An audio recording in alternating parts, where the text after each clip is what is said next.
I think a lot of women don't know their worth, and they think they should just settle for whatever it is.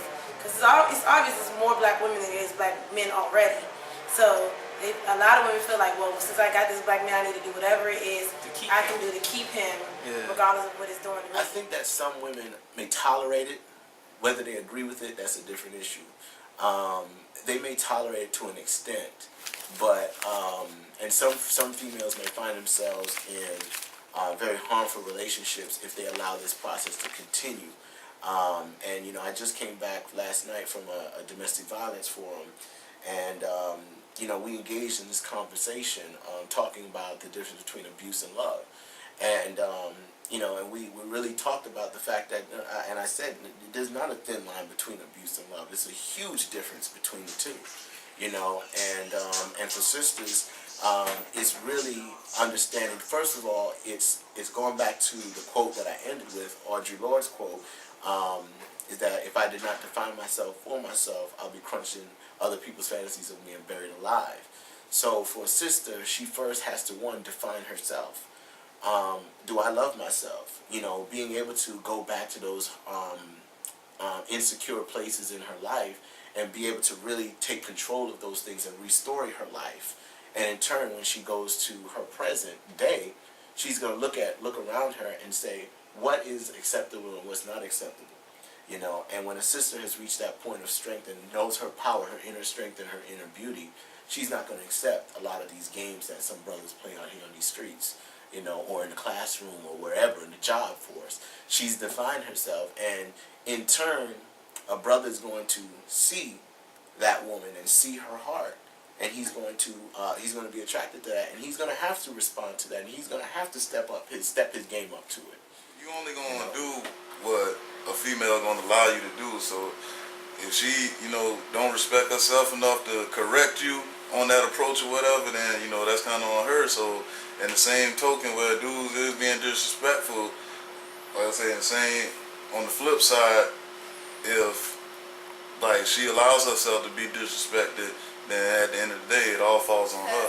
That's what they see, and that's what they're used to.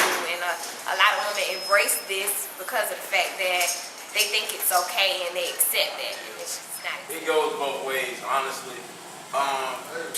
Like I know females, and it's all kinds of females. Like they call each other like bad bees, and they call other females bad bees, or in a disrespectful manner they call them a B word.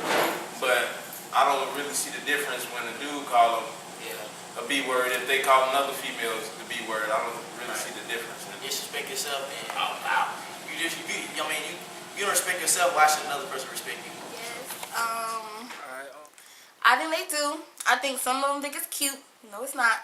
I think we just kind of like, oh well, you know, they gonna do what they want to anyway, so we might as well just give them our number and see what happens. I feel that black women today are more focused on money and who they can get it from, as far as what can they accomplish to get it themselves. I feel that the system has been designed to, how can I say, babysit them and not teach them a way to go out and get it. I mean, it goes all the way back to the school system. As far as no child should be left behind, I feel if you're not getting it, then you should be left behind. Yes, they embrace these approaches, like I said before, from how they dress, how they carry themselves, their attitude, the style, their demeanor. It says a lot about them. And when you approach them incorrectly, they feel disrespected. But if you respect yourself enough as a woman to dress correctly, then you wouldn't have these situations to occur. Because all them, you know, all that, hey, shawty, and then, you know, they accept that. But later on down the line, and they get mad and be like, oh, well, I don't want you talking to me like that. Well, that's what you answer to, so, I mean, and then it's all how you dress and how you approach somebody. Like, if that's how they see you, that's how they're going to approach you. I think a lot of women don't realize that most of the power does lie in us. You know, it's up to us whether or not we want to, you know, lay down with a person. You know, it's up to us how far we want to take it. So I feel like if we take that power back, I mean, start covering ourselves up and, you know, stop putting ourselves out there like that, then the men will be less likely to approach us. I think a lot of women on this campus, you know, I think someone prefer guys that come up, whistle to them and do different stuff. Some of them like that, but I know a lot of women on campus that don't like that, you know what I mean? But for those, it usually just, you know, those young girls that just coming in, you know, they just, you know, just first they just want to be a part, want to be a part of everything. They want the, you know, the guys, the jocks or whatever, the football players or the frats to come to them, you know, talk to them, whatever, and just flirt with them. But, you know, it just mostly be the young women that's on campus right now, but not the older women who's been through that and they know what they really want. You know what I mean? They think it's cute. They think it's real cute. They like the attention. Yes, and they be like, hey, Ma, you know, you got a fat ass. They gonna look back and start laughing like, that's not cute. You a young lady, carry yourself as a young lady. You tell this man, okay, first of all, my name is not Ma. My name is such and such, and you come at me like that. Don't come at me as like, hey, Ma, look at that fat ass, or you know what I'm saying? And then they laughing. That's not funny. You know what I'm saying? But you let it happen. I mean, a lot of times we let it happen.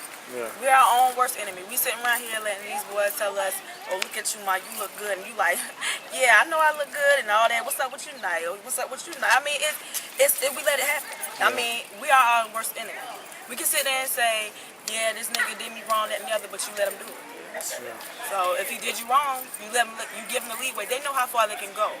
When you meet somebody, you let them know that these are the boundaries. You don't step over. Some girls like that attention. They like dudes to talk to them rough because they feel there's a sense of, I can't explain it, but some girls like that attention. How they approach them. They like dudes to roughhouse them and stuff like that. Absolutely.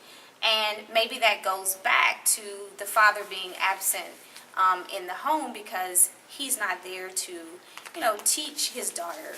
Men aren't there to teach women or teach young girls how to be women and how to not accept disrespect from young men. I think sometimes women don't even know that they're being disrespected when in fact they really are. But that's partially like Coach was saying, how they were brought up, and also society is cool now. You know, back then it wasn't cool to have everything out, to do certain things, and people treat you with as much respect as you give yourself. So if you don't respect yourself, why should I or the next man respect you? That's how it is in today's society. Yes, I do believe that a lot of times the black women allow guys to come at them any type of way or in indecent ways, and they just go for it. Like if a guy come up to me and be like, "Yo, shawty, what's up?" This and that. No, I'm not gonna even speak to you. You know what I'm saying? Because it's just certain ways that you should approach a woman, and a lot of times younger females sometimes tend to not know the way or the way that a man should approach them. So they do accept the, yo, you sexy or this or that or whatever, but you have to, as a woman or as a black woman, you must set your standards for what you want or what you're looking for. Yeah, but I don't know if it's a black woman thing. I see that because I've taught in a variety of settings. I see that in young women, period.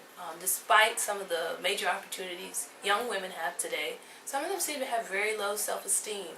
And because of that, they allow themselves to be treated in particular ways. You teach people how to treat you. And sometimes we teach men to treat us in ways that are just not acceptable. But if you don't know any different, you know, that's unfortunate.